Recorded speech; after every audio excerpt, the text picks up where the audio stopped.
No drugs in Surat city અભિયાન અંતર્ગત mephedrone drugs MD 279.9 ગ્રામ તથા મોબાઈલ ફોન, રોકડા રૂપિયા, અન્ય ચીજ વસ્તુઓ મળી કુલ રૂપિયા 28,65,650 ની મત્તાના મુદ્દામાલ સાથે એક આરોપી મોહમ્મદ અસલમ ઉર્ફે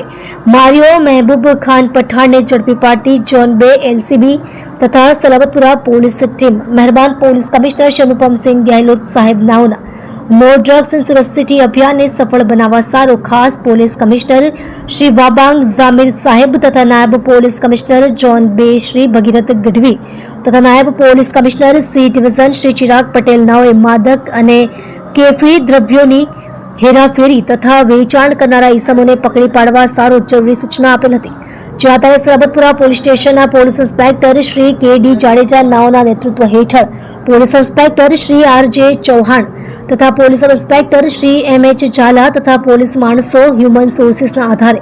NDPSના કેસો શોધી કાઢવા સારું વર્કઆઉટમાં હતા. દરમિયાન ઝોન 2 LCB શાખામાં ફરજ બજાવતા ASI પ્રદીપકુમાર જગદંબા પ્રસાદ નાઓને મળેલ આધારભૂત બાતમી હકીકતના આધારે સલાબતપુરા પોલીસ ટીમ તથા ઝોન 2 LCB શાખાના પોલીસ માણસો દ્વારા સંયુક્ત કામગીરી હાથ ધરી સલાબતપુરા નવી tenement Umarwada building number I4 flat number 14 માંથી એક ઈસમને પ્રતિબંધિત મેફેડ્રોન ડ્રગ્સ 279.9 ગ્રામ કિંમત રૂપિયા 27,99,000 રોકડા રૂપિયા 36,650 મોબાઈલ ફોન નંગ 2 કિંમત રૂપિયા 30,000 તેમજ અન્ય ચીજ વસ્તુઓ મળી કુલ કિંમત રૂપિયા